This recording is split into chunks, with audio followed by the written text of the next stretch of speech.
incluso es la más practicada en todo el mundo de todas las cirugías, ¿no? Gracias.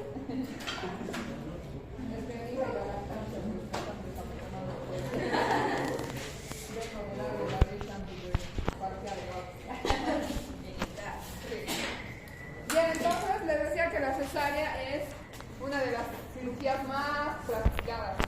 Y ya desde antes en la historia se dice que los reyes hacían las cesáreas para poder extraer a los productos de las madres que morían por complicaciones del embarazo y para poder salvarlos, ¿no?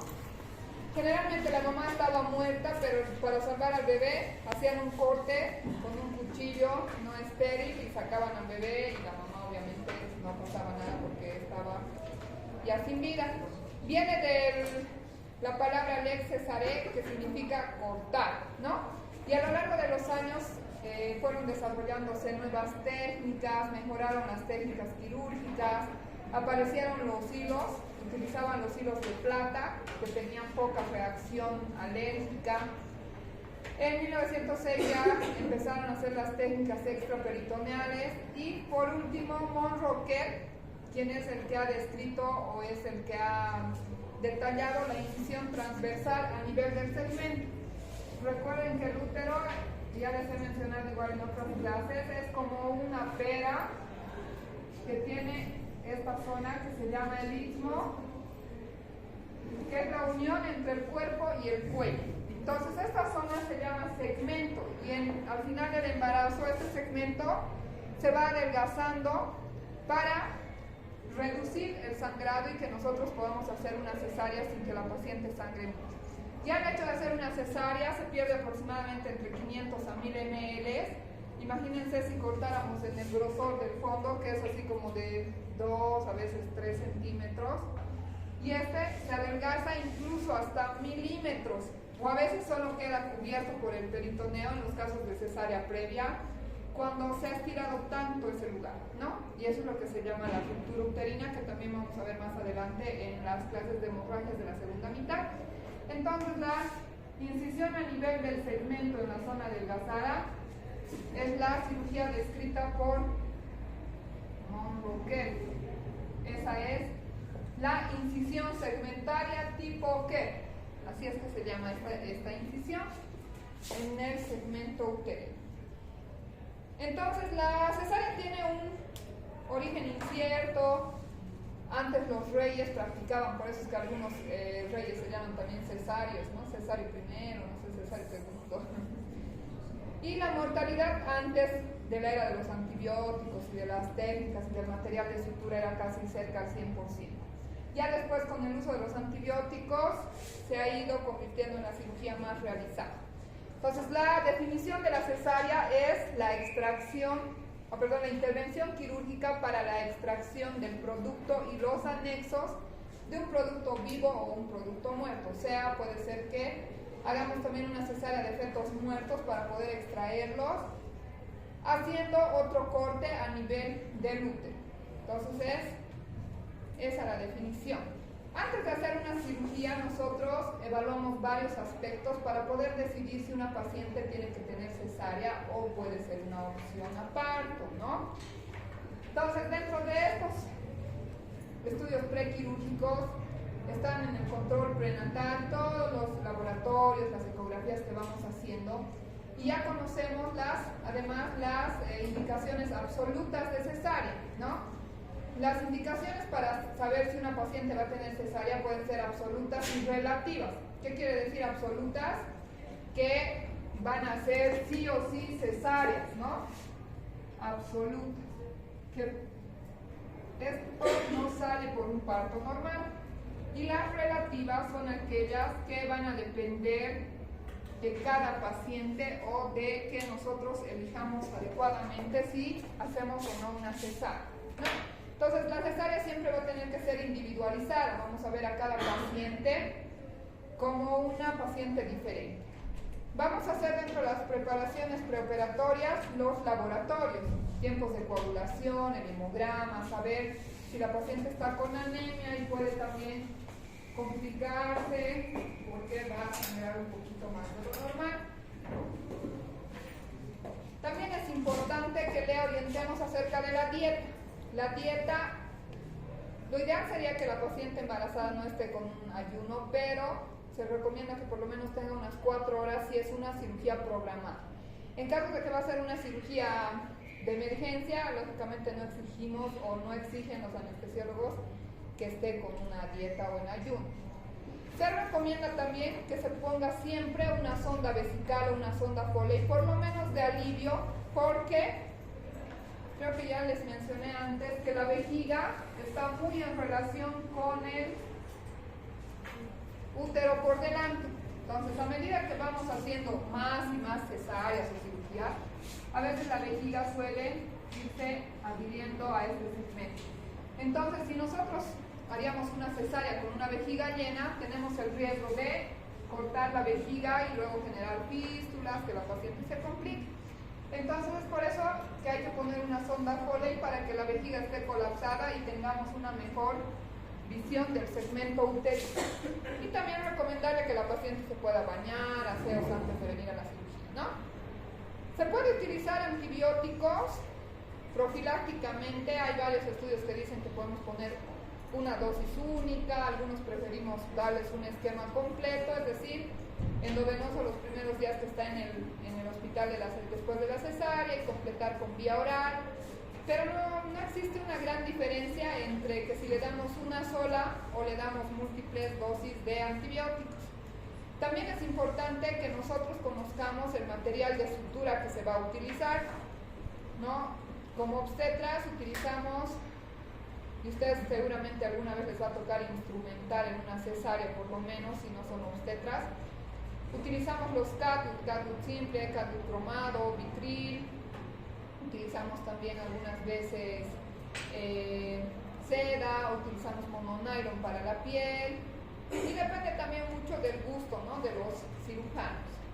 Existen diferentes técnicas o cada cirujano adapta un poquito o va como que creando su propia técnica para que les salga mejor. Algunos usan o hacen suturas en un solo plano, otros en 2, en 3. Entonces depende mucho del éxito de sus cirugías. Entonces, dentro de las indicaciones que les decía que hay absolutas y relativas, pueden haber de causa materna, o sea, las que dependen propiamente o solamente de la mamá, fetales, o sea, dependientes del feto, u ovulares, ¿no? Tanto las absolutas como las relativas. ¿Qué quiere decir materna? Que la mamá es la que obliga a que sea una cesárea, ¿no? O sea, por una causa que es propia del útero, de la mamá, de alguna enfermedad que ella tenga. Y ahí tenemos una lista variada en las diapositivas, pueden fijarse si gustan, o tenemos los herpes genitales cuando hay varias lesiones que pueden contaminar al feto, lesiones de HPV que a veces son como coliflores, verrugas genitales enormes que obstruyen el canal del parto, tumores uterinos como cáncer de útero que también nos obstruye el canal del parto. Si la paciente tiene una cesárea clásica, más adelante vamos a ver los tipos de incisión en el útero, y tenemos la cesárea corporal o clásica, que en vez de ser en el segmento la hacemos en la parte superior. Esta es poco realizada, se realiza solamente en casos especiales, especialmente cuando hay algo que obstruye, puede ser un tumor, la placenta ácreta, algo que no nos permita entrar por esta zona. Entonces hacemos un corte aquí, que ya les dije que es bastante grueso, sangra mucho, y esta sí o sí tiene que ser, aunque sea una sola cesárea la siguiente. ¿Por qué? Puede haber mayor riesgo de dehiscencia de la cicatriz. Cuando empieza a crecer el útero se puede abrir, ¿no? Y el bebé se va a morir. Cirugías ginecológicas previas, digamos miomas uterinos, tumores uterinos que se han extraído y han hecho puntos de sutura, ¿no? O sea, hay cicatrices que se pueden haber adelgazado, que hacen que si el útero se distiende se pueda romper. Entre las indicaciones relativas tenemos la cesárea previa, porque a veces no siempre se repite la causa, el bebé es más pequeño, han pasado varios años y podríamos darle chance a parto siempre y cuando no sea una real DSP materna, ¿no? O sea, que la pelvis sea pequeña. El embarazo postérmino, la preeclampsia severa o que el cérvix no madure, o sea, no dilate fácilmente, son indicaciones maternas de cesárea. Dentro de las fetales, entre las absolutas son las que no, por causa del feto, no va a poder nacer por parto. Esta es, por ejemplo, la situación transversa, que el producto tenga la cabeza en uno de los flancos, que esté, como comúnmente dicen las pacientes, como que está trancado mi bebé, ¿no? No va a poder nacer la manito o el piecito antes, entonces esa tiene que ser sí o sí cesárea. Algunos lo toman como absoluta la presentación pélvica, pero algunos atienden parto en presentación pélvica, ¿no? O alguna anomalía fetal que tenga hidrotórax o hidrocefalia, algún tumor, algo que le impida al bebé nacer por parto vaginal. Entre las relativas, el DSP fetal, o sea que parezca un bebé grande, gestación múltiple, los gemelitos no siempre tienen que ser cesárea.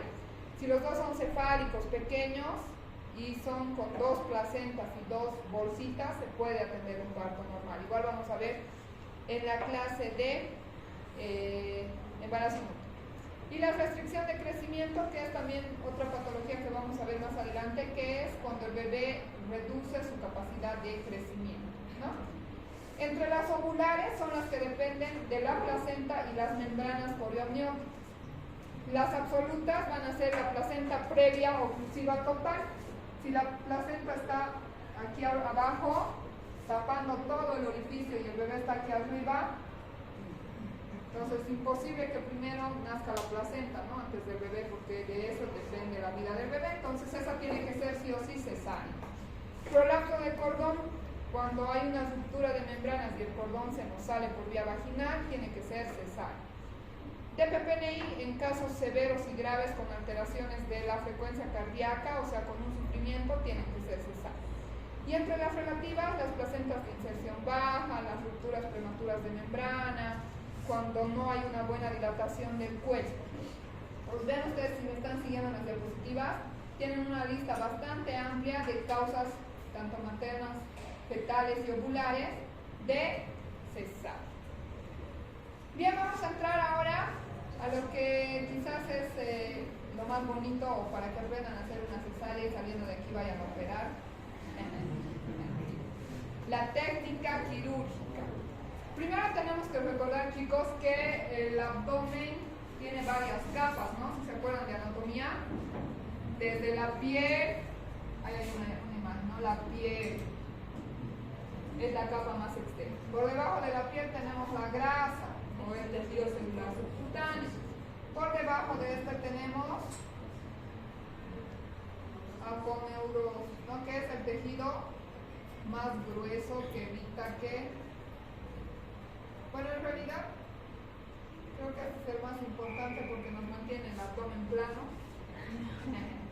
La aponeurosis. Por debajo estarían los músculos, no sé cómo dibujar, pues.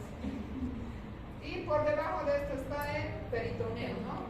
Parietal y visceral. Entonces, todas estas capas son las que nosotros tenemos que cortar para ingresar en una paciente embarazada, ¿no? La fascia extraperitoneal, el peritoneo parietal.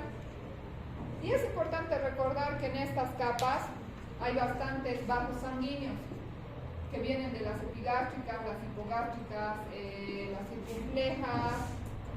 La pared interna está formada por las ramas de las epigástricas, también está formada por las arterias musculofrénicas, circunfleja ilíaca, que no es necesario que se aprendan de memoria, solo estamos recordando anatomía, pero lo importante es saber que estos vasos, nosotros al hacer un corte, ya sea transversal o longitudinal, vamos a cortarlos, especialmente si hacemos el corte transversal, ¿no? Entonces estos vasos tienen gran calibre, algunos pueden sangrar y nos pueden dar complicaciones, como por ejemplo los hematomas,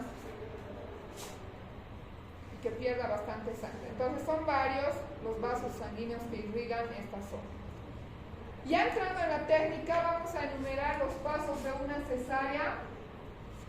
En resumen, el primer paso entonces será, obvio, después de haber anestesiado a la paciente, haberle hecho la asepsia, antisepsia, colocación de campos, que es igual que en cualquier otra cirugía o en cualquier otra especialidad. Después vamos a hacer la incisión de la pared, ¿no? Lo que hacemos es abrir toda la pared abdominal. La decisión de qué tipo de incisión vamos a hacer depende de varios factores, de cuál es el diagnóstico. Hay algunos que prefieren, por ejemplo, hacer una mediana infraumbilical porque dicen que es más rápida, pues abrirlo en menos de 1 minuto. En cambio, la Fan Steel tiene más planos que incidir, vasos que coagular.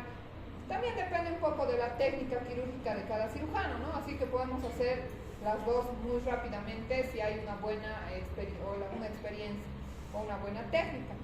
También va a depender del estado físico. Si la paciente tiene un abdomen gordito, es obesa, yo muchas veces prefiero hacer una Fan Steel porque esa zona está más delgada que cortarle así todo un fajo, ¿no? Entonces, también va a depender si ya tenía una cicatriz anterior.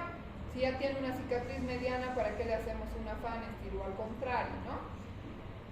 Y dentro de las, hay varios tipos, y las más comunes van a ser la mediana infraumbilical, que es del ombligo, por debajo del ombligo, la Fan Steel, que es la más estética, la que sirve para ir a la playa.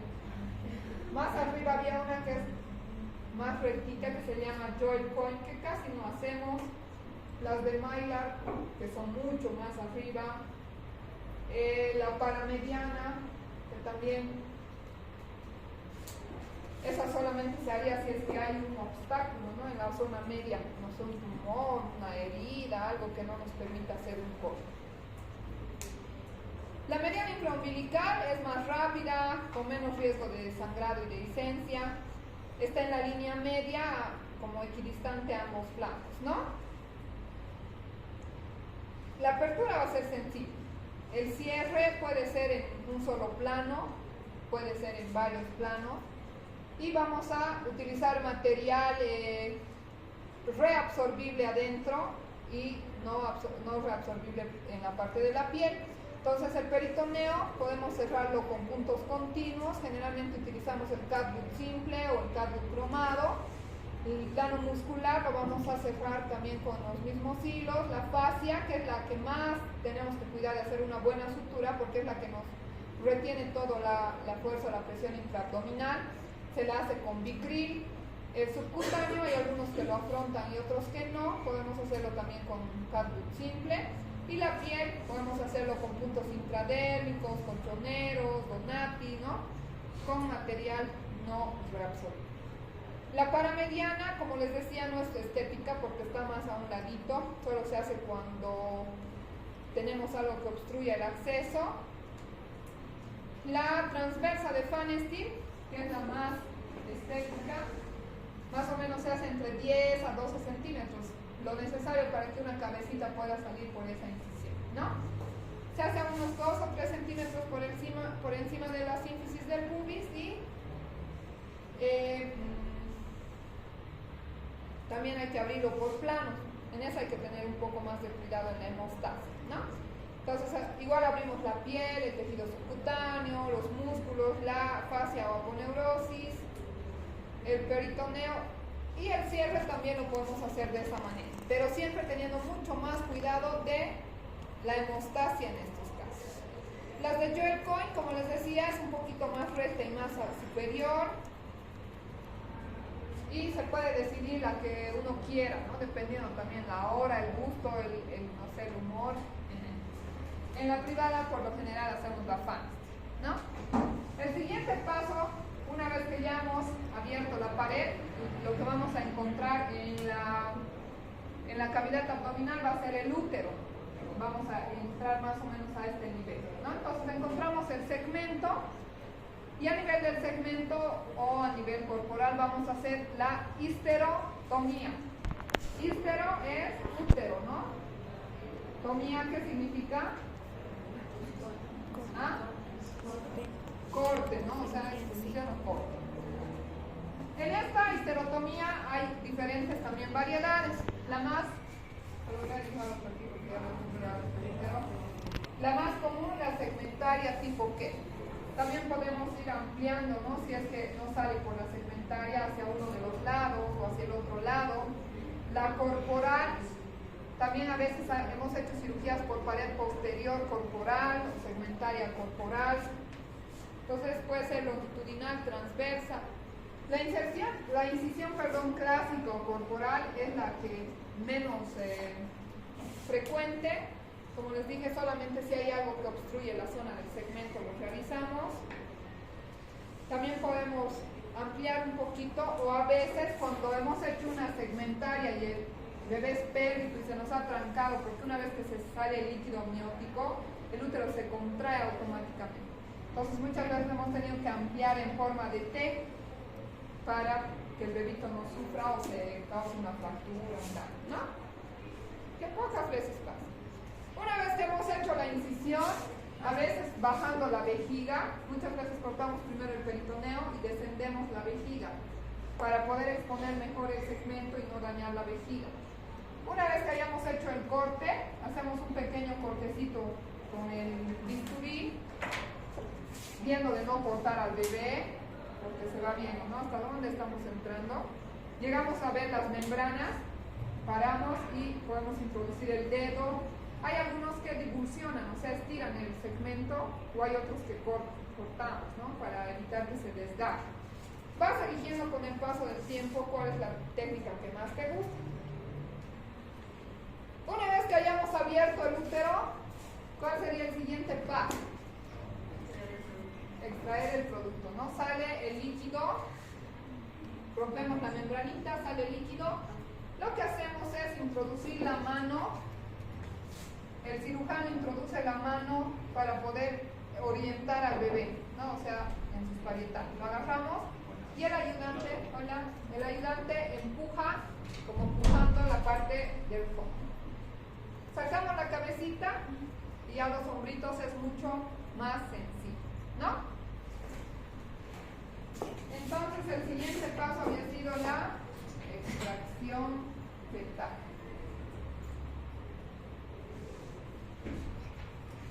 Muy bien.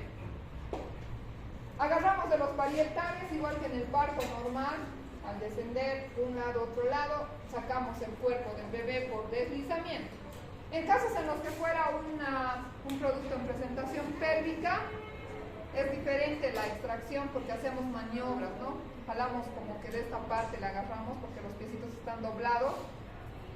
Sacamos los pies, agarramos el cordón, giramos un hombro al otro hombro, el cirujano pone entre el cuello, o sea, así sus manos, como si fuera la cabeza así, y hacemos este movimiento mientras el ayudante empuja del fondo uterino. Entonces es la única variación entre un pélvico y un cefálico. Una vez que ha salido el bebé, se va a empezar a desprender lo que es la placenta, igual que en un parto normal, ¿no? Entonces tenemos como cuarto tiempo quirúrgico la extracción de la placenta. La extracción puede ser espontánea, o sea que agarremos nomás del cordón. Antes, de la extracción de la placenta, extraemos el feto y hacemos la ligadura y la sección del cordón, ¿no? Porque tenemos que separar a la placenta del bebé. Una vez que hacemos la ligadura, podemos esperar la extracción de la placenta espontáneamente haciendo una leve tracción, o podemos introducir la mano y despegar, ¿no? Más rápido sacamos la placenta. Una vez que hayamos sacado la placenta, limpiamos la cavidad, porque a veces se quedan las membranitas pegadas. Entonces tenemos que estar seguros de que no quede ninguna membrana. Sacamos la placenta y automáticamente el útero se va a contraer. Se forma lo que es el globo de seguridad de Pinard por los vasos, ¿no? Los vasos se colapsan y se aprietan, como si fuera una pelotita dura. Después de que ya hayamos extraído y limpiado, el siguiente paso va a ser, si hemos abierto, tenemos que cerrar, ¿verdad? Entonces vamos a hacer la histerografia,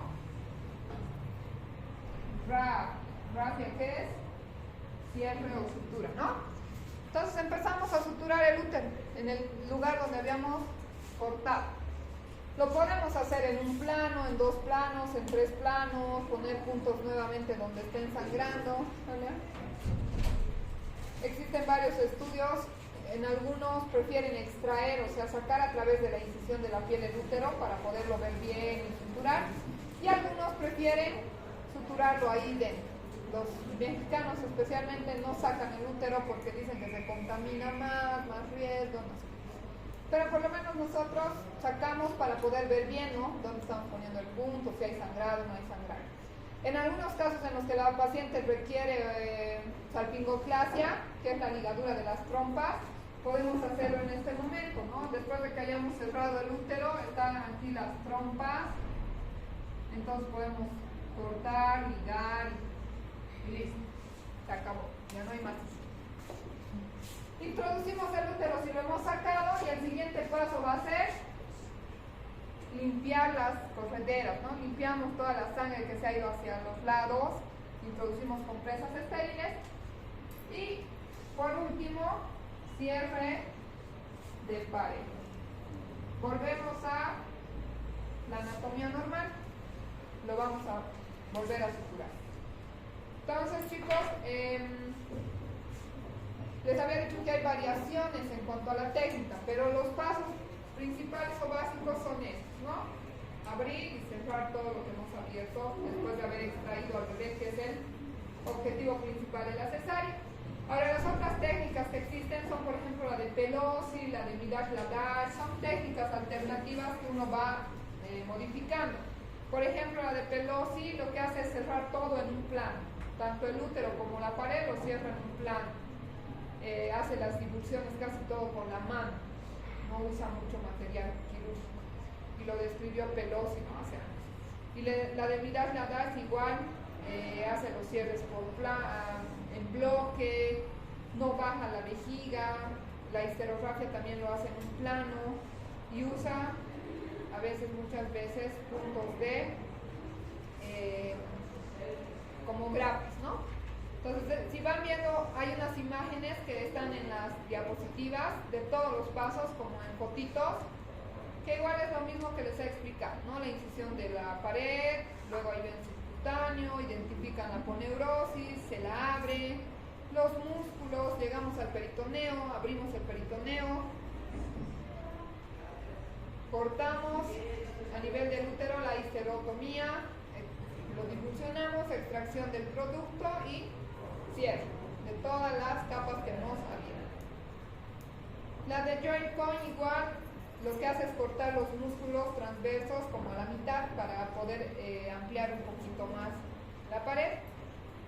Igual hay varias imágenes que les muestran estos pasos de la cesárea.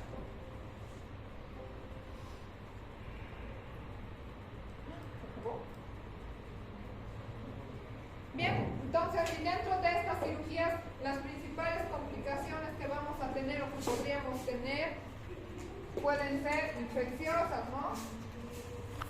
Puede haber abscesos de pared, rara vez hay un absceso o una dehiscencia de la histerografia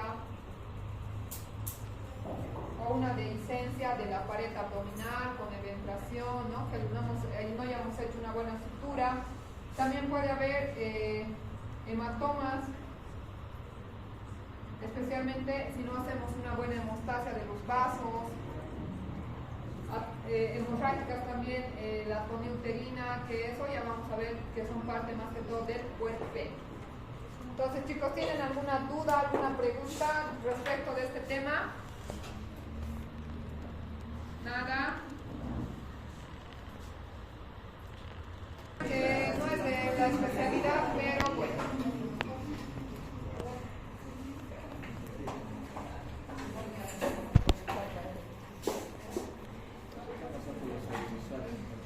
No sé, dice que no. Pero con eso de los estudiantes, todos los que estamos empezando para presentar. Deberían traer ustedes sus datas. Pero no dicen que no dicen. Me he preguntado esta mañana a sus compañeros, han dicho hoy no va a haber data, no saben quién tiene, no, nadie.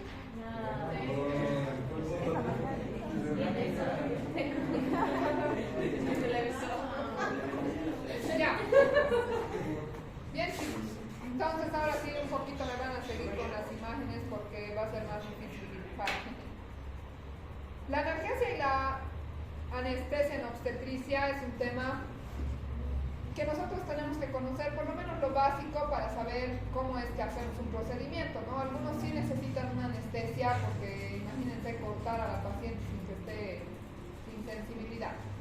Entonces ya desde 1846 se utilizaron algunos alcoholes para sedar a la paciente y se tenía que hacer la cirugía, ¿no?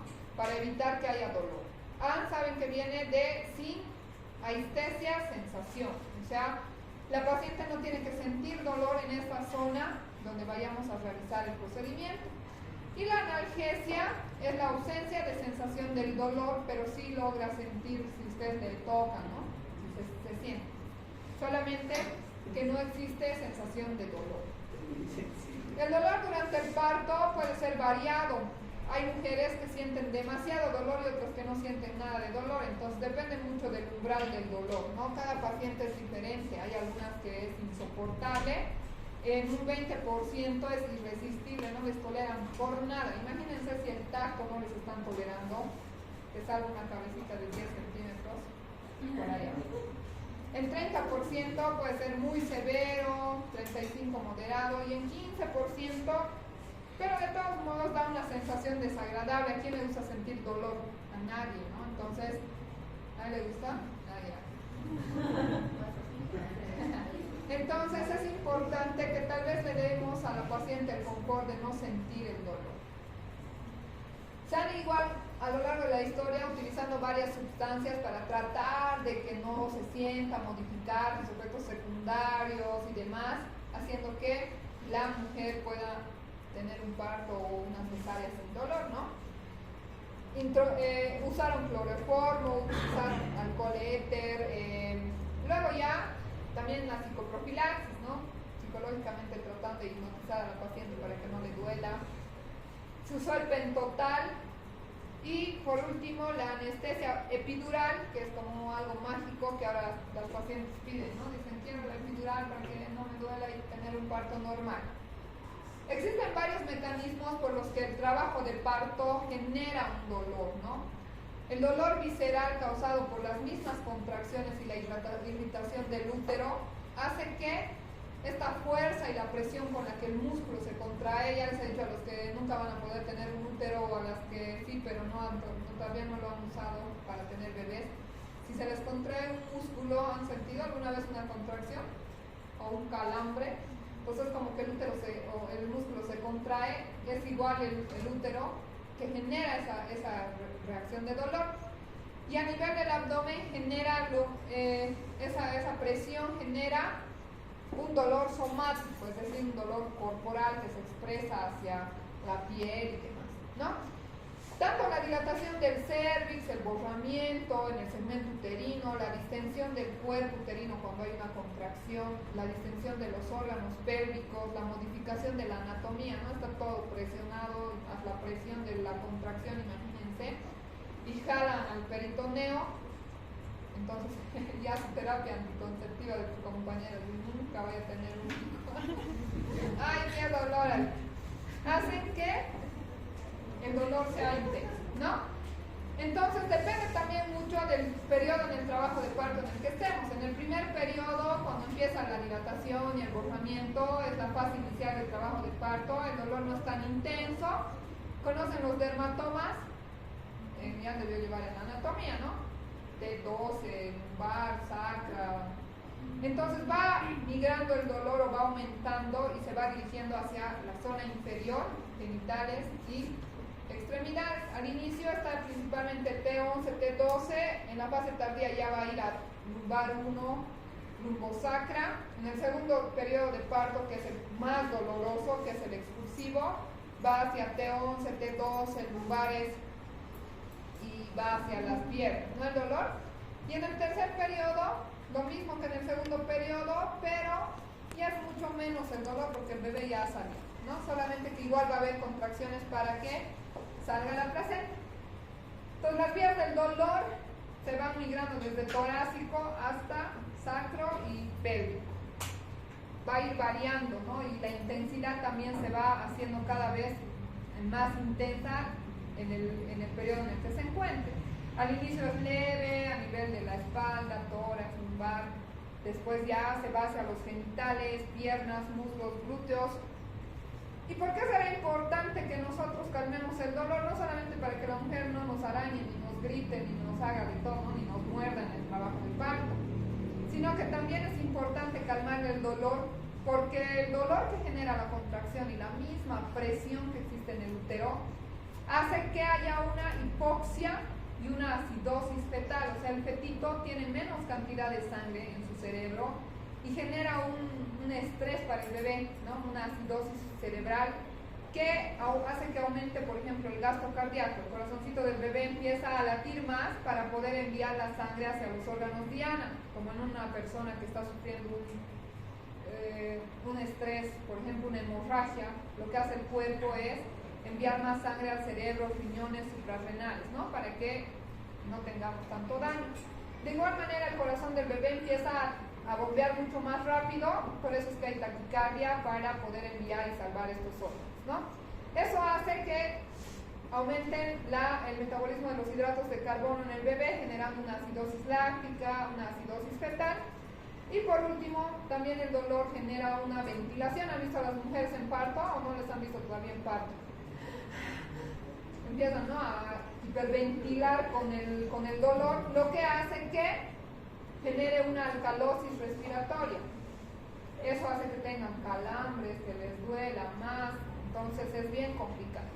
Esta alcalosis hace que disminuya la cantidad de oxígeno que está llegando porque se genera más CO2 en la mujer y la mujer ya no tiene esa ventilación, no transporta tanto oxígeno al bebé y el bebé empieza a sufrir con esa hiperventilación. Entonces aumentan las catecolaminas, aumenta el cortisol en la mujer estresada por el trabajo de parto, lo que reduce la transfusión placentaria de sangre hacia el feto, ¿no? Y por ende va a causar sufrimiento fetal. También va a haber una disminución de la motilidad gástrica, aumento de la gastrina, la paciente como que quiere vomitar más porque todo se le está irritando. Entonces, por eso que nosotros podríamos aliviarle todo eso y permitir que el feto esté tranquilo y feliz hasta que nazca y tener un buen cerebro, que ese es el objetivo. Podemos utilizar la analgesia de parto, las técnicas de anestesia. ¿Existen? Hay en los lugares.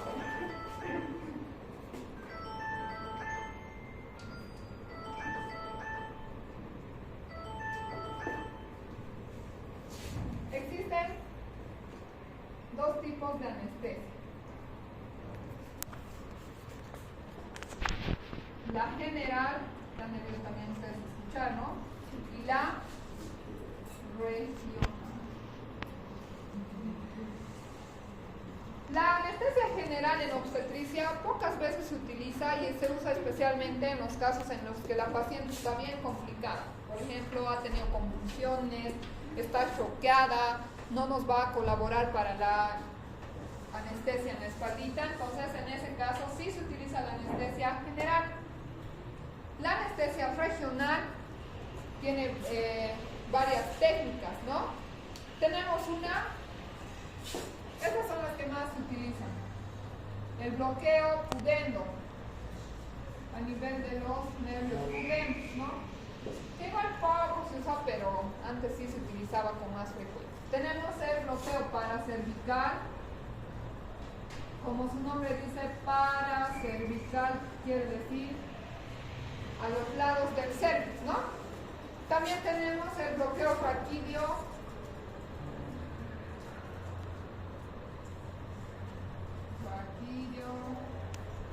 El bloqueo raquídeo que puede ser peridural o puede ser epidural.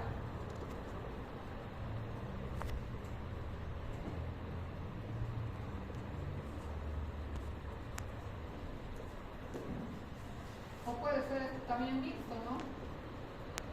Los dos. Primero le ponen una raqui y luego el catéter. Eso especialmente para cirugías más largas. El bloqueo pudendo se lo realizaba, si pueden seguirme con sus celulares, los que han podido abrir la presentación. Se lo pone a nivel vaginal, localizamos los labios mayores, a través de los labios, lateralizamos un poquito el labio, introducimos una agujita de 15 centímetros, un calibre 22, aspiramos siempre tratando de no introducir, porque la lidocaína por vía endovenosa es peligrosa, puede producir una arritmia, ya deben saber, ¿no? Por fármaco. Entonces, siempre aspirar, localizamos el nervio que está por debajo de la espina ciática e infiltramos, ¿no? 1 ml de lidocaína, seguimos avanzando hasta tocar los ligamentos sacrociáticos y seguimos infiltrando más unos 3 ml y posteriormente el resto de los 10 ml. Estas técnicas se utilizaban antes para reducir un poco el dolor a nivel pélvico, ¿no? De los labios, pero que actualmente ya no lo realizamos porque hay técnicas más fáciles, más rápidas, y ya tenemos anestesiólogos. El bloqueo paracervical, que les había dicho, es el que se realiza lateral al cervix. Introducimos en varios puntos, ¿no? Tratando de no pinchar las arterias, igual. Este se lo hacía muchas veces en el primer periodo de trabajo de parto para aliviar el dolor, pero ha habido mucho riesgo de bradicardia fetal, entonces ya no se lo realiza en pacientes embarazadas, pero sí podemos utilizar en casos, por ejemplo, de hacer una MEU con anestesia local o hacer una conización con anestesia local, que solamente lo hacemos nosotros los ginecólogos, ¿no? El pudendo y el paracervical lo hacemos de forma ambulatoria los ginecólogos. Igual se va a inyectar 5 o 10 ml entre 3, 6, 9 del reloj. Pero de estas dos técnicas, el pudendo y la paracervical, existen varias complicaciones.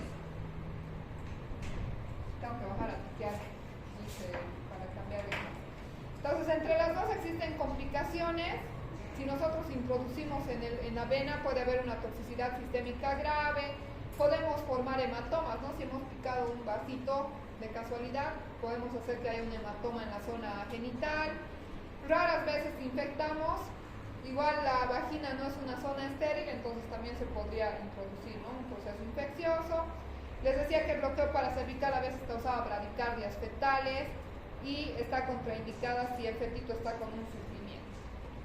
Entre las técnicas que ahora se utilizan más y que el anestesiólogo realiza, tenemos el bloqueo raquídeo, espinal o subaracnoideo. O sea, van atravesando las capas hasta llegar a la capa subaracnoidea, ¿no? O sea, por encima, por debajo, perdón, del aracnoide, sin introducirlo más allá hasta la médula. Tienen que tener mucho cuidado.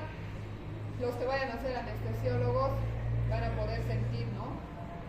Y van a poder hacer esto. Se realiza por lo general entre L2 y L4, o sea, en la zona lumbar, que es la zona de los dermatomas que agarra la parte donde nosotros vamos a hacer la incisión. Se puede poner a veces un solo bolo de lidocaína, o sea, una infiltración, y con eso suficiente para la media o una hora de cirugía, pero también pueden haber bolos continuos intermitentes, o sea, introducirlos, ¿no? Por un catéter. Esto se puede realizar con la paciente sentada o en decúbito lateral, localizando los espacios intervertebrales. En el trabajo de parto y en la cesárea bloquean mucho más profundo, ¿no? O sea, más abajito, para poder llegar a la zona suprapúbica. La analgesia o la anestesia epidural, que esta también se puede utilizar en el trabajo de parto, puede ser colocando un catéter, que es como un tubito que se deja conectado a la espalda. Esto le permite al anestesiólogo ir poniendo varios bolos o dosis de anestesia en casos de que faltara mucho para el trabajo de parto, ¿no? Se bloquean los dermatomas T10 a S5, o sea, todo lo que es esta zona, ¿no? del dolor abdominal. A veces en estos casos la paciente deja de sentir el dolor y no ayuda mucho porque no se da cuenta cuando está teniendo una contracción. Pero si nosotros le ayudamos y le decimos, o sea, sentimos nosotros, porque la contracción no se va a inhibir, solamente se va a inhibir el dolor. Entonces le decimos que puje, como que apriete, ¿no? Hacia abajo para poder tener el parto normal. Y en la cesárea, el bloqueo se realiza un poco más abajo, ¿no? De T4, T5. La anestesia epidural produce un bloqueo nervioso central, ¿no? Se introduce en el espacio epidural. ¿Conocen, no? Los espacios ustedes de la médula, del sistema nervioso, entonces se van sin llegar a la dura madre. Cuando se pica la dura madre va a haber efectos secundarios que vamos a ver que también existen más adelante.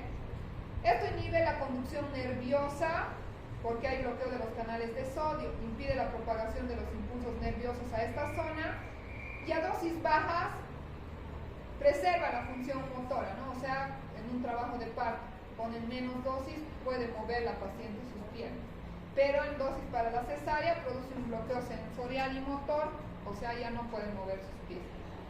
Se puede hacer una raquidia combinada, raquidia epidural combinada, o sea, ponerle una inyección de lidocaína y también al mismo tiempo un catéter para seguirle infiltrando a través del catéter, ¿no? Lo fijan en la parte del hombro para que a través de eso puedan introducir. En algunos países existen unas maquinitas con unas bombas en donde la paciente se va aumentando su dosis, ¿no? De acuerdo a lo que ya está sintiendo. La raquidia epidural combinada se usa cuando los tiempos quirúrgicos van a ser más largos, por ejemplo en una histerectomía, en una cirugía por cáncer, ginecológica, y bloquea un poquito más abajo, ¿no? Entonces las complicaciones como de cualquier bloqueo o anestesia pueden ser la hipertensión maligna. Cuando la paciente está en una crisis hipertensiva es mejor darle una general que ponerle una anestesia raquídea, ¿no? Las coagulopatías, si es que al introducir o al pinchar vamos a tener sangrado. Las pacientes que han recibido tratamientos con anticoagulantes, si al pinchar nosotros hacemos sangrar, entonces vamos a estar en problemas, ¿no? También si hay una infección localizada en la espalda o una lesión, no sé, por alguna patología de la piel, son contraindicaciones de hacer una anestesia epidural o peridural, y el aumento de la presión por un tumor cerebral. Las complicaciones o los efectos secundarios más comunes, la hipotensión, la taquicardia, las convulsiones. Puede haber también una disfunción vesical, o sea, la vejiga retiene orina y no quiere orinar después de la anestesia, ¿no? La hipertensión, y si nosotros no tenemos, o bueno, los anestesiólogos no tienen una buena técnica de asepsia-antisepsia, podrían introducir a la meninge una bacteria y causarle una meningitis, ¿no? Dolor de cabeza, fiebre y lo que ya conocen de la meningitis. Entonces, el bloquear el trabajo de parto, cuando nosotros bloqueamos el dolor en el trabajo de parto, también puede ayudarnos un poco en mejorar la actividad uterina, porque lo que hace es relajar, ¿no?, a la paciente. Como la contracción está muy relacionada con factores humorales, hormonales, la liberación de oxitocina, prostaglandinas, entonces el bloqueo neural o del sistema nervioso no tiene tanto efecto en estos, ¿no? O sea que va a seguir, incluso algunos mejora la contractibilidad uterina. El dolor y la ansiedad muchas veces produce que el útero no tenga una contracción adecuada o una coordinación, y en el periodo expulsivo, si nosotros colocamos una anestesia epidural, provoca que haya mayor relajación de los músculos pélvicos y hace que disminuya el tiempo del expulsivo. Entonces, pero siempre, como les he dicho, pidiéndole a la paciente que ella haga el empujo, porque la paciente ya no siente nada y deja de ayudarnos. Entonces, podemos utilizar analgesia de parto en pacientes jóvenes, adolescentes, con cardiopatías, por ejemplo, pero que esté indicada un trabajo de parto, ¿no? En embarazos gemelares, si hay alteraciones dinámicas, un trabajo de parto normal, pero que queremos aliviar el dolor, prematuridad en una cesárea previa, donde les duele mucho más el segmento. También podemos utilizar si la paciente tiene que evitar los esfuerzos en algunas cardiopatías, ¿no? Y bien, las complicaciones que podemos tener van a ser hipotensión arterial, puede haber temblores, convulsiones, también pueden haber dolores de cabeza, dolor de espalda. Utilicemos mucha dosis, una sobredosis nos puede generar convulsiones. También podemos afectar los nervios y producir que haya parestesias, hemiplegias, ¿no? abscesos, hematomas a nivel de las funciones, y creo que la más frecuente es la cefalea postfuncional, ¿no?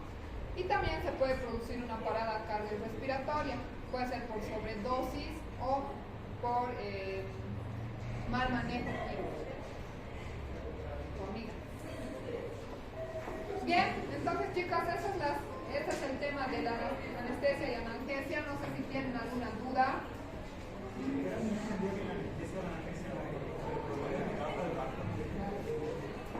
No te escucho.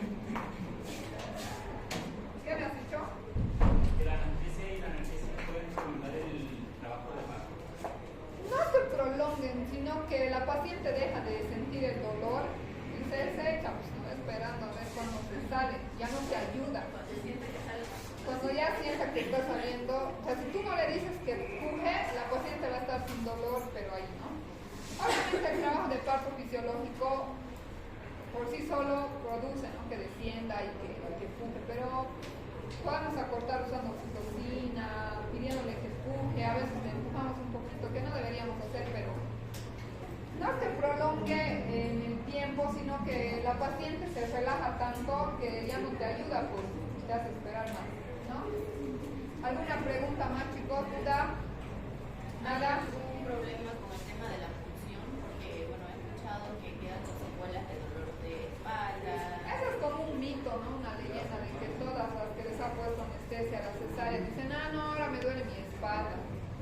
Pero no creo que sea tanto eso, porque también la mamá después de tener a su bebé está agarrando a su bebé, carga 10, 15 kilos, 20 kilos, los gorditos, obesitos, no sé, la posición para dar de lactar. Entonces, eso le genera un dolor que la mamá asocia a la función. Entonces, no siempre puede pasar.